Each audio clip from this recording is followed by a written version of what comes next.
Hello everyone and welcome back to The Request. Hey look, it's the right music this time. I'm Captain Logan, and joining me this evening as always, but earlier in the night, it's my wonderful co-host and friend Austin, the Day Ghost. Greetings, Austin. How's it going? It's time for another one. You know, people ask us to watch stuff that we've never seen before, and often that we've never heard of, and often that we're not remotely qualified to talk about, and often things that they know we're gonna absolutely not like at all. But we'll see which of those things this one ends up being for the both of us. This was requested by Jeff Niederhofer on Patreon. Thanks a lot to you. Appreciate it. If you would like to make a request on Patreon, it's patreon.com/geekvolution. The $15 tier makes it possible to do that. And tonight we are doing a sort of a pilot, I guess the first episode for a TV show. I think this is called Puppets Who Kill. It's from the early 2000s. And I think this show actually had a pilot that maybe didn't air because I was looking for it. I thought we were supposed to watch that, and then I didn't find it. So I watched the first episode that was aired and the second one, but not before I accidentally watched two other random episodes. I actually have seen 4 of these. Yeah, so you're an expert on this show now. Oh, sure. Yeah. No, I really know everything about the show. No, it's all really running together for me right now, and we'll see how much of it sticks with me and that I can talk about remotely, articulately. This is an odd one for me. I don't feel like I have anything insightful to bring to the table with this, but we'll talk about it. I'm curious to see what Austin thinks of this. So this is on Tubi right now. I guess it used to be on Hulu. I don't know if it was there in its entirety, but there was a release, I think, on disc also called The Best of Puppets Who Kill, and that's what's on Tubi. And I didn't realize that when I looked at it. Like, when I looked closer at it, it had a logo and everything, but that said Best of. I didn't notice that. And so I just watched the 2 there, and one was it turns out from season 2, and one was from season 3. And as I was looking up some things about the show, I was looking, Austin, at, like, I'd already looked into like the production and stuff, and then I saw the episode titles and synopses for the first couple episodes, and I was like, this has nothing to do with the episodes I saw. And then I remembered you complaining about a gag that you get tired of in things that was not in the episodes I saw. And I was like, wait a minute. Uh-oh, there's some shenanigans happening. Something's going on. I got half an hour before the show, and I have to watch 2 more of these. So that's why I'm late tonight. I wanted to go ahead and do the same homework that Austin did, even though I also did 2 other episodes for homework. But that's okay, because now I'll be able to speak a little bit to the later seasons and tell you how it compares, I guess. So yeah, we could have come at it as an experiment where you watch 2 later episodes and I watched the first 2. I'll say if I had discovered that just before we started, that's probably what we would have done, just because we had the show plan. But anyway, so apologies to Jeff for the haphazard way that this ended up turning out. But anyway, this show, like I said, is early 2000s. It was, the first season was ordered by the Comedy Channel in Canada in 2001, but for whatever reason they held on to it for a year and then didn't put it out until a year later. And no offense to anybody that enjoys this show, I took one look at this and was like, oh, surely that was on for like 1 season and canceled, right? No, it got 4. Well, it's because it's a Canadian show. So oh, okay. By law, we got to keep this stuff going. We have things to air. Are my standards too high? What's curious, though, because of course I'm not familiar with Canadian productions that didn't come out here, especially, and what's interesting about it is it does have a lot of hallmarks of early 2000s sitcoms. Like, it's very recognizable for being that period. Mm-hmm. Yeah, exactly. And I think for Canadian shows, it's got that look. There's quite a few things I was thinking of while watching this. Yeah. The big thing that came to my mind, and I'm not super familiar with sitcoms from this period because, yeah, I watched a lot of sitcoms in the 90s, but I kind of dropped off after that. But there are some things about the flavor of it that remind me of the Patrick Warburton Tick series. Oh, okay, interesting. More I've in only seen the pilot of that. Yeah, more in production, but even from just that first episode, like, mostly just in production and editing choices and stuff, like the transitions and like music between scenes in at least the later episodes that I watched. Because now that I'm thinking about it, actually, I think the production got or the editing got a little bit tighter later on, and maybe it fell into more of a formula. Mhm. And of This course, the like The Tick, like The Office, those kinds of shows. I mean, those aren't really in the same category, but I only say it like that in that it doesn't have a laugh track. It's not in front of an audience. It's not pretending to be in front of an audience. Kind of doing what was then the much more kind of modern thing of we're not even making fun of old sitcoms anymore. It's a half-hour comedy that is situational, but is not exactly that same formula. And maybe there's kind of more on location stuff and that sort of thing. Yeah, it's not the like 3 camera setup. Yes, exactly. Mhm. I don't know how many cameras the show uses. It looks like one. It looks I- like one, but I don't know. I was gonna say half of one, but So this is actually a one. yeah. You've never heard of this subgenre before. It's a one camcorder show. Exactly. It was somebody's like 2001 Nokia. Austin, would you kindly break down the premise of this show a little bit? Okay, so this is a show about there are several puppets that killed in the past, and their names are Or at Cuddles. least some of them did. They're all Yeah. criminals. But Yeah. even the title is a little misleading because they don't all kill. Maybe at some point in the series you get to the point where all of them kill, because the shtick is supposed to be that even though now they're no longer in prison and they're ex-cons, they all still do kind of illegal things. Mhm. But yeah, you have Rocco the dog, Yeah, Rocco, Cuddles. Buttons. Okay, yeah, that one, and whatever the dummy's name is. The dummy's name is Bill. Bill, yeah. So they live in a house with a guy that is like, I don't know. How would you describe it? Like, because the words that are coming to me are not what it is, but it's. Well, it's supposed to be a halfway house. Well, that's exactly what I was thinking. Was halfway. No, house, that no, but I that was that, like, I don't. no, that in That's fact is correct. what it. Yeah, and he's a social Okay. worker. Okay. I was second guessing myself on if that's what that's called, but yeah. So And they live I in a halfway have house. no idea how much of this he's done in the past. What kinds of like people or criminals he's put up before. Yeah, I'm not entirely sure. Even but- for the first couple episodes, I'm not really getting a sense of his background or anything, and I don't know that any of that kind of stuff is thought out. No, he's just the straight man to their shenanigans. Yeah, but in my mind, it's got that problem where he's kind of not straight enough. Like he's too clueless. He's too goofball in his own right. Yeah, and that's fair. Because he's supposed to be like I don't know, he's real haphazard in how he operates, and he's kind of incompetent. And Well, and then Rocco the dog's also kind of a straight man, but he's in Yeah. it very little. At least yeah, in the first 2 episodes. the 4 I saw, he's barely there. I assume he gets episodes, but in the episodes that I watched, and I guess the other 2 you watched, he doesn't really do anything. Yeah, and a lot Just of the smokes. episodes he just smokes. Yeah, well, because his whole thing is he's chain smoking and foul mouthed, and that's why he lost the job he had. I forget if I don't know. All the backstories are kind of running together. He's the one that worked on a children's show. That's right. Oh, yeah.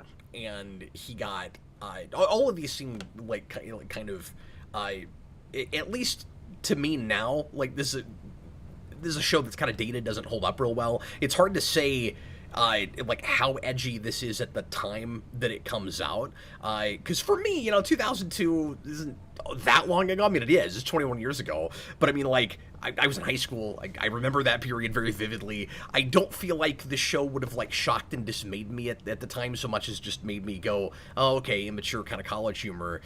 uh, but it seems like kind of the uh, the obvious kind of standard situations that you would have all the puppets come from if you're trying to like twist the typical children's entertainment stuff. So he's got to be the puppet that and suddenly I'm reminded of the Puppet Angel episode from season 5, Angel, that does this whole thing way better, actually. Not that I would want a whole show out of that. That would not work, but it's but it's funnier than this, I think. But anyway, so I don't know. You've got to have the one that is like chain smoking and swears all the time, and so he gets kicked out because he just can't pretend to be wholesome enough to be there. And then I don't know. I guess the comfort doll thing is probably the most interesting of the 4. That's Cuddles. Yeah. Yeah. Yeah, the idea is that he, and I keep thinking that character's female, but it's not. He is, the idea is supposed to be that he was so concerned with everyone else's well-being, because that's what he's made for, that he doesn't think enough about his own, and one day he's just so tired of being selfless that he snaps and gets out a machine gun and starts firing. And then beyond that, he's like more or less kind of seemingly well-adjusted until he gets to those periods where he kind of gets triggered again, I guess is the idea. Mm-hmm. Yeah, something like that. This reminded me of, I'm guessing you've probably never seen it, but the Red Letter Media sitcom that they did, like when they were like college age. It's still on their channel. I don't know if you've ever seen No, it. The Grabowskis. I didn't know about this. Yeah, it's like the intro is Mike is the dad, and he walks in and he like punches his wife and like starts punching the baby doll that they have, and it's funny because I like Mike, like I just like Red Letter Media, so like it's, you just kind of settle into it, but you can also acknowledge that it's them starting out and finding their voice, so it's not like amazing or anything. Well, and sometimes context helps, right? Mm-hmm. Like if you were already a fan of this guy's, the guy that created the show, like his comedy and his one-man show and all of that, it would maybe translate better to TV than being introduced to it through that. But then it had a following, it even won awards, it apparently did really well, and I don't know how many of those people, like I don't know how popular of a comedian he was. Like it seems like almost a reverse Jeff Foxworthy situation. Like Jeff Foxworthy was huge on stage and then tried sitcoms like twice and it never worked out. Like they were always canceled very quickly. And it seems like this guy maybe had the reverse of that. It's because of our content laws. They were like, well, we have this show, I guess we gotta air it.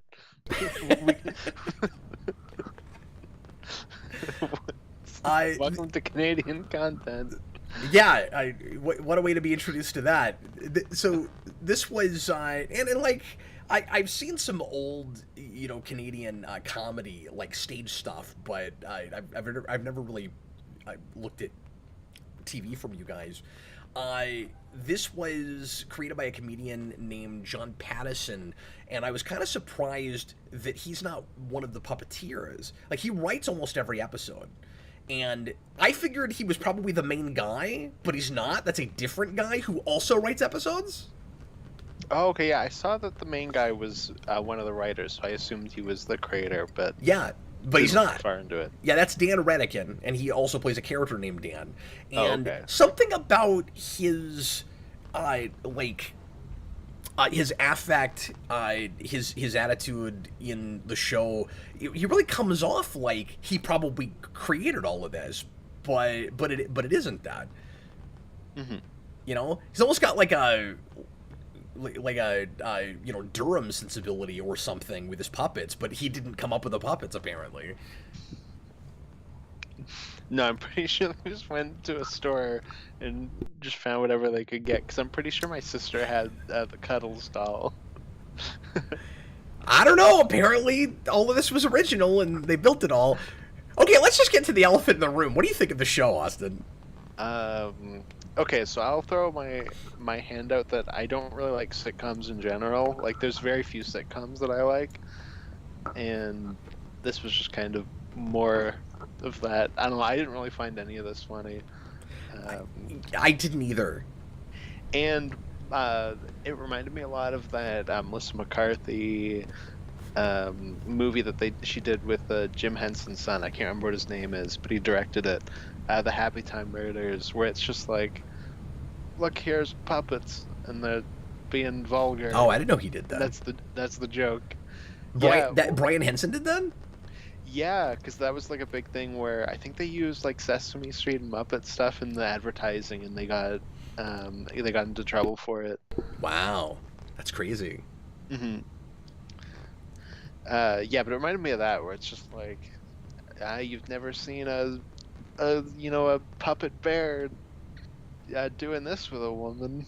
Yeah. Like, And that's every episode of this show from what I've seen so far. I guess the second episode didn't have that, but the other three that I saw all had explicit scenes of the bear having sex with a woman. And it was always not just his being promiscuous, because he's the other one that I don't think actually kills. He's just promiscuous and it got him fired. Like, you'd think that his background would be he had like sexual misconduct allegations against him or something. You know, you'd think that it'd be like a lot of like sexual harassment. He's like feeling up women at work or whatever.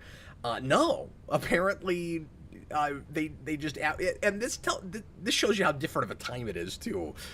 He gets fired from his job because I think he had like a corporate sponsorship. I think is what they say in the opening, and apparently it's just found out that he sleeps around all the time, and like he's had a lot of affairs, and so he gets fired.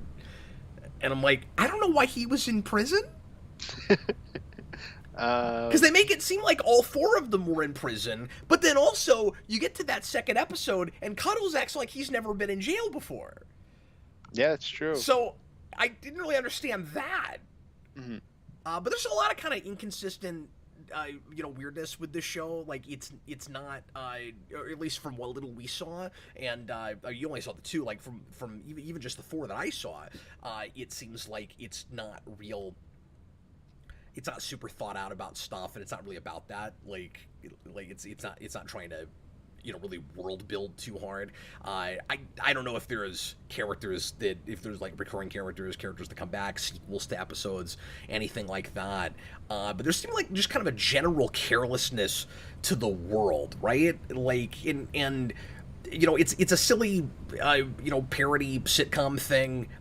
So like maybe I would expect a certain degree of looseness. Like even the Muppets always kind of had that, where it's like, why are there like all these puppets running around, and there's like different species of them, and I don't know. It was always a conceit that they're just around, and like it doesn't really matter how they got there, right? But with this, it's like they keep referring to them as puppets.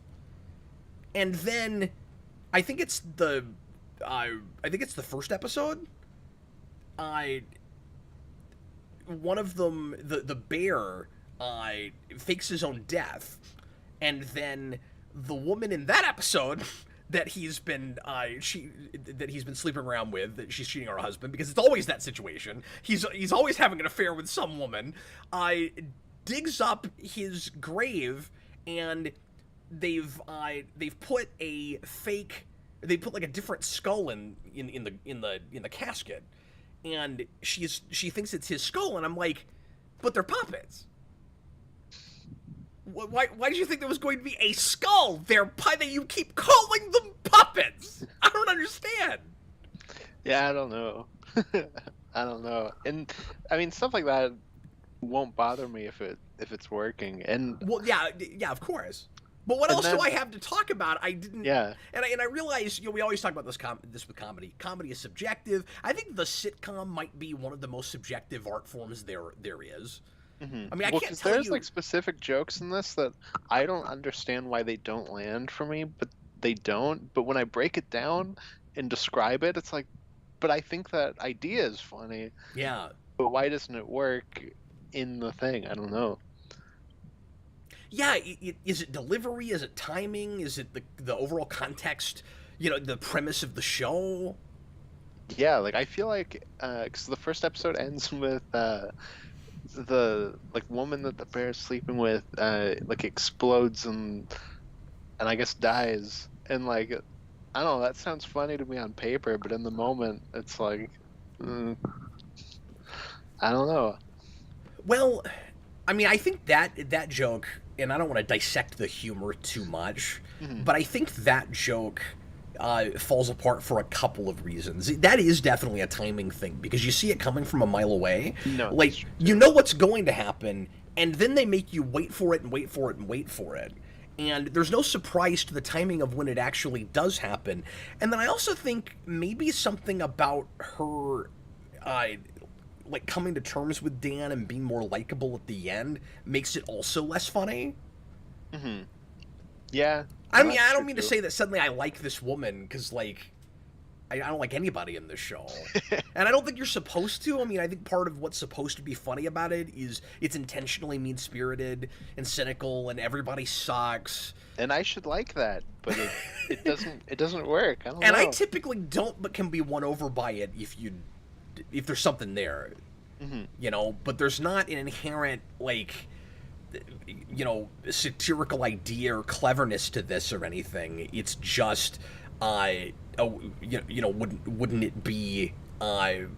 it be silly and ridiculous and perverse and wrong to see all these puppets doing horrible things? And I'm like, well, I mean, I've seen puppets doing horrible things before, Hmm. so you got to give me a little bit more. Yeah. Um, No, that's definitely a thing where it's like that in and of itself isn't a funny idea. like that second episode, it's like, if we have all we have to do is have a ventriloquist dummy that says testicles 515 times, and it like isn't that funny? Like, not Well, really. the best part about that episode is that the first scene is like two people talking on the news, and it's like a bunch of testicles have been removed recently. Nobody knows why. We brought in this expert to tell us. Oh yeah, this is a real nutcase. This guy taking all these testicles, and it's like, yeah, I get it. Move on. Yeah, It's the same joke. I get it. and then I guess it's supposed to be funny that Dan is so dense that he doesn't realize he's living with the guy that's doing it. Hmm. Well, and then the end joke in that one is how you described that explosion one, where you can see it coming from a mile away that it's not funny. Yeah, Where he's walking with the guy in the prison, and he's like, "I'm gonna take your testicles," and then like 5 minutes later, you gotta wait for the actual punchline in that he took them. yeah, that's it. That's all you get. Hmm. Yeah, exactly. In some ways, and I'm not actually comparing these two things, but in some ways, it's the same problem that I have versus some other people with something like the new Ninja Turtles movie, where it just doesn't immediately appeal to any of my sensibilities. So it does end up being a taste thing to some degree. Like I said with Mutant Mayhem, like I didn't grow up with Nickelodeon cartoons, so like potty humor, vomit humor, that kind of stuff just does not appeal to me on its own. There's got to be something else to latch onto, and there wasn't enough else for me to love that movie. There's some story stuff I liked, okay, so there was a little bit to latch onto, and like I said in that review, the third act it won me over a little bit, but with this, I just didn't have much to grab onto. Let me ask you this: is the premise like inherently too stock and not funny, or could something be done with it? Like is the issue execution, or is it concept and execution? Um, Because I mean, I I always guess. say you can make anything work. Maybe you can make this work Hmm. for an audience that likes this sort of thing. Hmm. Yeah, I'm gonna say probably more so execution, but like I think on a personal level, I would say also concept, just because I don't care about the like puppet idea. But then it's like if you replaced the puppets with people, would I enjoy it more? I don't know. I feel like if you wanted to do a show, and again, what do I know? This was successful apparently, but for my money, and it would probably never really be my thing, but like what would it take for me to be won over some on this idea? First of all, I think it would, and again, I'm talking about a thing from like 21 years ago. It's dated now. Maybe it feels different back then. I'm skeptical of that. But first of all, it has to actually be like a little edgy and a little actually shocking. It like it was all too easy. It was just, well, we're allowed to do anything we want to, so everybody has f-bombs, and we've got there's not nudity or anything, but we do sex scenes with puppets, and maybe part of what's supposed to be funny about it is the ways in which it looks more wholesome than it is, because like it never gets violent. You know, like they don't. You'd think there maybe be scenes where people are like gushing in blood or something. Yeah, but they should have done that, some of that. that never happens. But yeah, like I feel like it needs to actually push some envelopes, and it feels like the kind of thing that that is kind of playing at that makes you want to think that it's pushing some envelopes, but isn't. And again, I don't know what the context is surrounding Canadian TV, so I'm not qualified to speak on any of that. Like maybe this is really edgy right then for you guys, but if this is on, you know, HBO or Cinemax or something, you're like, okay, so like you guys are allowed to say anything you want to. I'm trying to think when Trailer Park Boys starts, because that's around this period. I imagine maybe off by like a few years, but like it's around the same time, and it doesn't have that like in your face edginess that this does. Yeah, no, it kind of just made me uncomfortable and anxious. Yeah, you know, I didn't have that. I was just bored, but yeah. Well, and obviously our sensibilities are a little bit different. But if I don't have something else to latch onto, I'm just watching kind of raw, unadulterated mean-spiritedness for no good reason, and I'm like, it's, you know, if it was funny, if they got a little bit more creative with it, but I feel like there is maybe a premise to do with puppets that are going to be vulgar and are going to do horrible things to people, and I feel like what you'd want to do is maybe play up the cuteness of the puppets more. First of all, make them cuter in the first place, right? Yeah, I don't want to have to look at that stupid the actual puppet one, the one that steals testicles. The dummy. The dummy. Thank you. I don't even want to have to look at that one. It's gross. Yeah, he looks like he needs. He looks like he needs a root canal. He needs surgery on his teeth. Yeah, watching it, I was like, do I just dislike dummies, or is it this specific character? Because I do not like looking at this don't character. like dummies, generally speaking, but it seemed like they were kind of trying to make him look as, I don't know, like decrepit and falling apart as possible. Yeah, absolutely.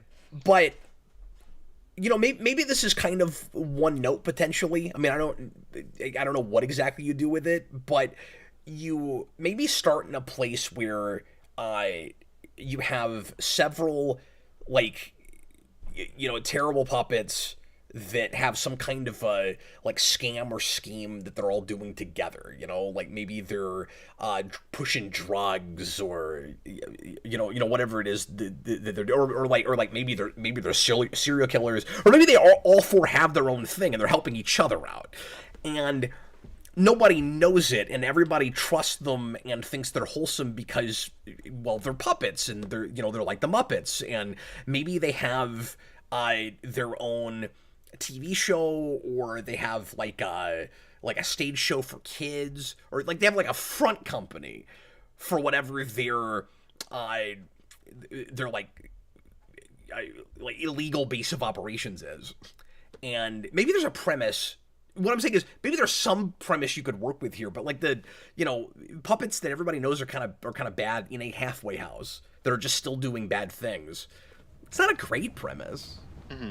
Well, like an hour ago, I finished watching Dirty Work, which is the Norm Macdonald movie directed by Bob Saget, and the premise of that movie is they just get like revenge on people, like that's their job. They do dirty work. and that was really funny. And then the show does a lot of that, and it's not funny. Yeah. And specifically, one of the things I was thinking of, because I mentioned that bit where they blow up the woman at the end, and it's not funny at all. But the ending of Dirty Work is hysterical, where it's throughout the movie, Chevy Chase is a doctor, and he's like, I need this money because I got to pay back my these people I have like a loan with or whatever, and they're like the mob, they're gonna come get me. And at the end, Norm gets the money, and it's all good. And in his narration, he's like, yeah, he paid off the mob. Ah, but they killed him anyway, so he's dead. Bye. And the movie ends. It's like, that's funny. Yeah, there's kind of a surprise and an energy to that sort of thing, that sort of gag. And Exactly. I don't know, this felt kind of routine at the same time as it was saying, like, look at us, we're doing something you're not allowed to do. But I don't know, they are allowed to do it at that point. And like somebody mentioned Adult Swim. Chewbacca's Lover put in a $2 super chat and says the show also has a very Adult Swim sensibility, and a lot of that stuff, even though it's not really my cup of tea, like, they were dancing around things that were harder to get away with on TV right then. Mm-hmm. No, And this just feels like you can do it because you're just doing it because you can. No, it's like a bad Newgrounds video. I don't know. Well, that's the thing I'm stuck on, is like how much of the problem is just we've seen a lot of things since then, and it's not going to hold up because it's not new anymore. But like, I don't think I would have been impressed with it back then. But like especially, YouTube doesn't help a thing like this. Well, I guess like I watched that movie right after, and I'd never seen it before, and it's a lot of like this kind of humor as well, and it worked for me like quite well. Yeah, but you just like Norm Macdonald, so That is true, but that's that not helps. that does help, but I mean, a lot of that's his delivery. Yeah. Let me go through these super chats. Bob the Hun, $2 super chat. Is this a sitcom or a live action cartoon? Unequivocally a sitcom. Mm-hmm. Build that way, structured that way, shot that way. It's not the 3-camera thing, but it's shot that way. Mm-hmm. Well, and this is that like big era where we're doing stuff that's not like that, because 2001, I think, is also when Arrested Development starts. Yeah, we're trying to reinvent the sitcom to some degree. Yeah. Right then, but this isn't reinventing anything. It's doing the same thing that everybody right then is doing. Mm-hmm. Yeah, exactly. We're fixing the sitcom because I find laugh tracks annoying, so they're coming to me and being like, "Here you go." Bob the Hun also puts in a $2 super chat and says it's execution. Trey Parker and Matt Stone would kill it, and that was a comparison that I wanted to make because you and I reviewed Team America a few months ago, and I didn't overall like that movie, but I laughed at it some. Like, it worked better than this does. Yeah, no, that was dated in a different way, Yeah. I think. Mm-hmm. And in some of the same ways, I guess, in places where, because we complained about that, where it's like the joke is just, look at this puppet saying slurs. Yeah, that's true. But it's not the entire thing. But there was the occasional, moment of good comedic timing, I think. And the occasional clever line. I think the problem too is maybe if I go back and look at that video, I'll realize I had no nice things to say about that. But like, I'm remembering it more fondly right now, having watched this. What's more like that Matt Damon joke that we disliked in that. It's like if you made a show that was just that joke. Oh no, that's true. And I still feel like it would be the comedy would be more compelling if there was more of a contrast between Dan and the puppets.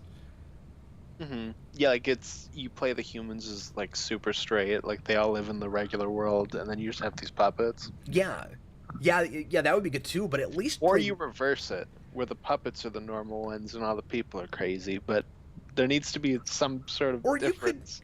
Or you could make him like quirky and kind of screwed up in a different way, I suppose. But he felt kind of inconsistent to me, where the show couldn't decide like exactly how incompetent it wanted him to be, like exactly how altruistic it wanted him to be. In the first couple episodes, I get the sense that he's supposed to really care about his charges, but he's just not very good at really doing his job at being the caretaker. And then like he's got kind of a naivety to him, but I wanted him to have a lot more of that. I wanted it to be a guy who is super idealistic to a fault. I thought that would be a lot more endearing. That's not a guy that should, like, it'd be cool if it stuck more to the thing he was doing in the second episode, where he doesn't want the puppets to like say anything close to swearing, and like he doesn't swear at all, and he's like tries to be a perfect angel. Maybe he goes to church every Sunday, that kind of thing. And by the episodes that I saw later, he's swearing as much as they are. And I didn't think that there just isn't any contrast there. Mm-hmm. Yeah, it just kind of all feels like they're the same character. Yeah, he seemed the same as them, except he hasn't killed anybody, and he's not a puppet. But otherwise, it seemed kind of the same as they were. You know, what if the joke is he tries, hope against hope to turn them around and make them better people, and he refuses to change. He'll never manage it, but but the hopefulness of it, which would end up maybe being kind of sad and pathetic at the same time, is that he'll never give up on them either. That's how I would have written that. Mm-hmm. Yeah, and even if you wanted to be like super cynical and stuff, you could have used that to make fun of other sitcoms that are like, you could have him doing like the big sitcom speech, and then they throw dynamite at him or whatever. I don't know. That's such a good point. Yeah, the foundation for this show should have been Full House. Mm-hmm. I didn't have that thought before, but that's absolutely what it should have been. Yeah. Yeah, because this guy should have been Danny from Full House, and then his kids are the ex-convicts that go to the halfway house. Yeah, he's like Bill Cosby, and you can laugh at the hypocrisy. It's Schwachus Lover put it into the super chat and says they can say F-bombs on TV in Canada, right? Well, they did in this, but I don't know if there's a difference with like cable and in local in Canada like there is here. I was gonna say, I think it's the same as it is there for you guys, where it's like, it depends on the channel and whatnot. And I wouldn't be surprised if this played bleeped. I don't know. Yeah, I was gonna ask you about that, because I would assume that the Comedy Network is a cable channel. Mm-hmm. Yeah, I'm not sure. Because Comedy Central here isn't. I assume the Comedy Network is our version of Comedy Central, because there's a lot of that where it's like, this is just the Canadian equivalent. Like, we don't have MTV, we have Much Music and stuff like that. So I assumed it was that. But not actually related to that, right? Like, it's not like Comedy Central owns it. No, it's just like, here's our version. Okay. Yeah, so they're not like a... But I would assume that to have F-bombs and things, they would have to be like a cable network. Mm-hmm. So I'm not sure why they're able to do that. Yeah, Canadian cable, I don't know. You guys may have different laws than we do. Mm-hmm. Yeah, and this isn't the stuff I was watching back then, so like, I don't really know what this was or what this was on. Well, do you know that about Canada? Do they have like the 7 words you can't say on TV or whatever? Did they then? I assume so. Okay. I assume we have like that censorship stuff on. I thought maybe it was different, where like you could get away with. Could be. You could get away with language. Well, I would think that you being in Canada, you would notice like. But I watched TV like on cable and whatnot as a kid, and then by the time I was like a teenager, we cut all of the cords, so it was like. You know what? I wasn't thinking about that. No, I didn't mean to take a pot shot at you, but I was like, I mean, you live there. How do you not know? But that makes sense, because you're quite a bit younger than me. So the point where you would have been streaming a lot of stuff on demand, like you're still hip deep in school. I mean, I was like, well, out of college by the time. Yeah, I was like streaming Netflix on Rogers on Demand when I was like 11. Here's our last super chat. Bob the Hun, $5. Thanks, man. Weird that there isn't nudity. They can show boobs on Canadian TV, from what I understand. See, Austin doesn't know these things, so we can't confirm it with our Canadian host here. They show Oz uncensored over there on basic cable. Okay, interesting. Well, and there wasn't nudity in the episodes I saw. It may be that some others have it, but it seemed like they were pretty intentionally avoiding it. Yeah, no, I wondered if we were going to go there during the senator's wife thing, but then it didn't happen. Yeah. And like I said, the other 2 episodes I saw were pretty sexually explicit, and it seemed like everything was about this bear.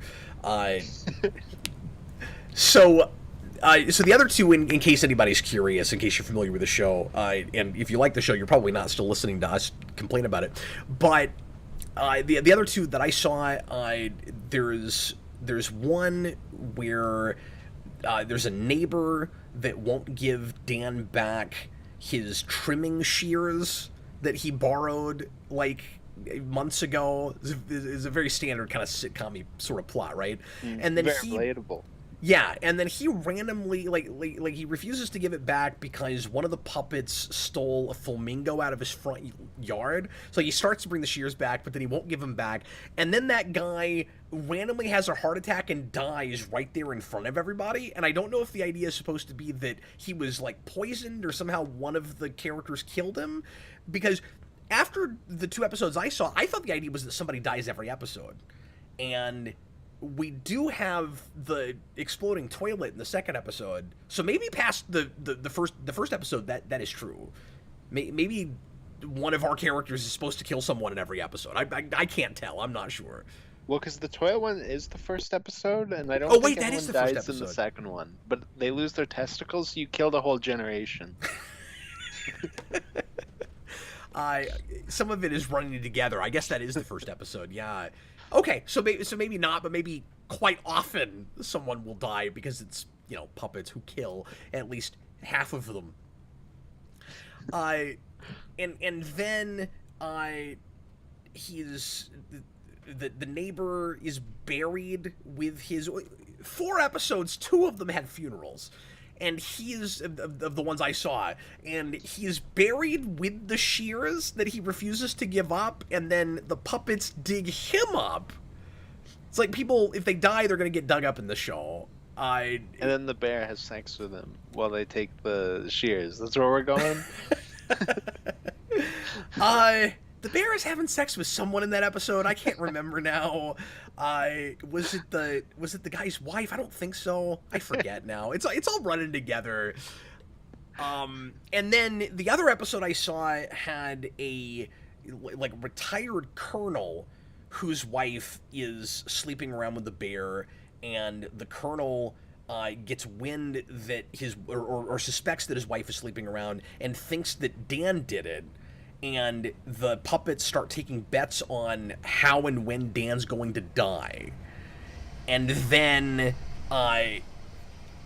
the bear has sex with him. No.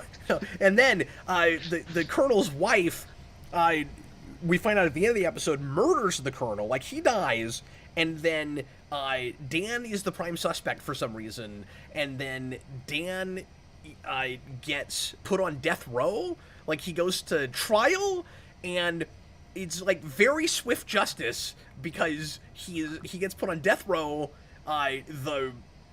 The judge throws the book at him. There's a jury, but the judge kind of just pronounces a sentence and is sort of acting like she decided he's guilty. Like the jury doesn't say he's guilty. She just goes, "You're guilty," and then it's very cartoony. It's very comical. I mean, I didn't laugh, but it's it's very humorous. Not to me, but we treated it like the 1800s or something, where she goes, you're going to you're going to die for killing this man, and you're going to hang from a rope until you're dead. And I'm like, there's hangings in Canada? Yeah, up until 2018, Oh, of course. okay. So anyway, that was odd. And then right at the end, they all of a sudden it's discovered that the murder weapon, I forget if it was a gun or what it was, but like the murder weapon was found in the wife's possession. And so he gets off right at the end. And the first 2 episodes I saw were just really super easy 5-minute wrap up, or like 1-minute wrap up, lazy writing things right at the end, where the judge comes back and is like, oh, good news for you. I guess you didn't actually kill this guy. It was found that the wife has the murder weapon. And I'm like, it wasn't even an open case anymore. Who was looking for anything? Like that didn't make any sense. And there was something about the other episode I watched where there was also just a really super easy wrap up like that, and I forget what exactly it was, but Did they at least end with Dan going, well, looks like I got off, and then the bear went, you and me both, pal, and then it cuts to yeah, the you'd credits? think. No, there was Right there. Anyway, I almost mentioned a horrible vulgar joke that I don't even want to say out loud. Apologies to the requester. I did not care for this show at all. Mm-hmm. I just don't like things that are Canadian. I just couldn't find my in with it. Mm-hmm. Yeah, no, absolutely. I know I've always said Canadian content is like Ralph Wiggum and you're Bart Simpson and you're forced to hang out with it.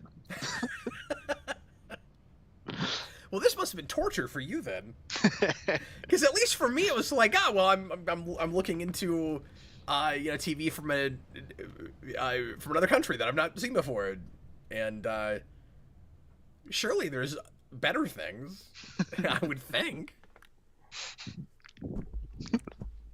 I mean, this is in the upper echelon. Oh no. Well, anyway, this didn't work for me, but I'm going to assume that the requester really likes it, but probably knew that I wouldn't, and that's why it was, because that happens with things like this. And this is not the first like vulgar puppet thing that's been requested either. Nothing that, well, besides Team America.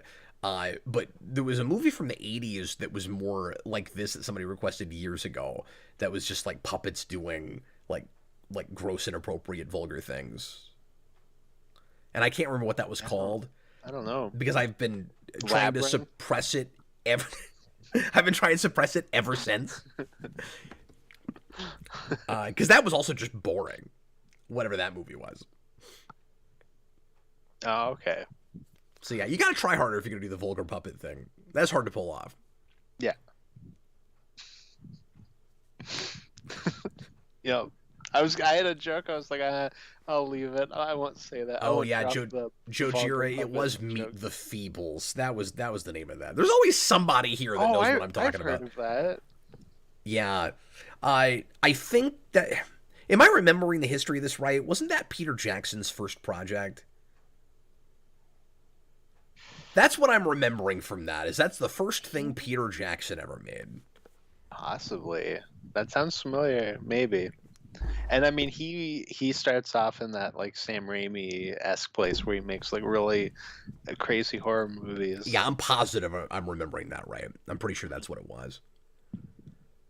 And I will never forgive New Line for not letting him do Nightmare 6 like he was supposed to. Oh, you know what? I think Eric brought that up when we reviewed that. Because his premise is so good, and then they didn't do it, and they made the worst movie. But anyways, Jojiro says it wasn't his first, but it was him though. It was Peter Jackson who made that. Well, anyway, everybody, thanks a lot for listening. I don't know how we got to almost an hour with this, but thanks for listening to us, and we will be back again next week. And Austin is not going to be real excited about our next request. He's been he's been dreading this one. He knew it was coming. Wait a minute. He knew it was coming. It's the Rorschach book. It is the Rorschach book, yeah. I don't know how many issues that is, if it was 6 or 12, but I'm assuming 12, but I don't know. I hope it's not a full 12. I mean, if it's good, then whatever, but that's Tom King, right? It is Tom King, yeah. Yeah, and his more recent stuff has been really hit or miss for me. And I did read the first issue of that, and I didn't love the premise. I didn't love where it was going. Mm-hmm. So, I mean, he's better at miniseries, but my Yeah. thing's more from the Watchmen place than it is from that. well, So I know that we'll see. you're in the camp of, and I'm somewhere in between, but you're in the camp of like, don't make anything else based on Watchmen. Yeah. Right. 100%. Yeah, and I'm open to it if it's good. We just haven't had a lot that's good yet. And the thing is, Rorschach, was, all about Kovacs, all about that guy. Like, I don't want to read a sequel where a bunch of people are running around in Rorschach masks that's called Rorschach. Like, that's not exciting to me. No, that's what That's what it premise is, yeah. Oh, Or at least that's what I'm remembering. Like I said, it's been a little while since I read that first issue, but it's a Is it sequel gonna thing. have that HBO Watchmen thing where I'm gonna have to complain for like 20 minutes about how nobody understands that character? Probably. Ah, beautiful, beautiful. Well, look forward to that. Hopefully, it wins us over and we end up liking it. But Yeah. Austin is All I going can to hear- conveniently get sick. Just watch. All I can hear in my head is the people on violins from Titanic right now. Hey, if you're listening right now and you want to keep hanging out with us, here in a few minutes, Austin and I are going to come back and we're going to do a little superhero rewind unscripted show. We're going to start a short series. I don't know how many episodes it's going to be, but we're going to go totally off the cuff. This is entirely unplanned. We're going to go through the depths, the bowels of our minds, of our memories, and we're going to go through the history of superhero movies, somewhat detailed, and just see how far we get in a single hour. We're going to time it. We're going to do just the first hour of this, and we'll do them in hour segments. And we're going to start going all the way back to the first superhero movie we can think of and just talk about adaptation and the history of superhero movies. So look forward to that if you want to hang out with us. Tomorrow night, Captain Logan Show at 7 o'clock Central Time as usual. And 8 o'clock Central Friday night, Austin and I, bringing in the Jeff to guest with us, are going to finally do our season overview for The Simpsons Season 4. Excellent. So yeah, kind of an exciting week here for us. Thanks again for listening, and we'll see you again real shortly. I'm Captain Logan, and this was Austin the Day Ghost. Well, we're dead. Bye. Bye, everybody.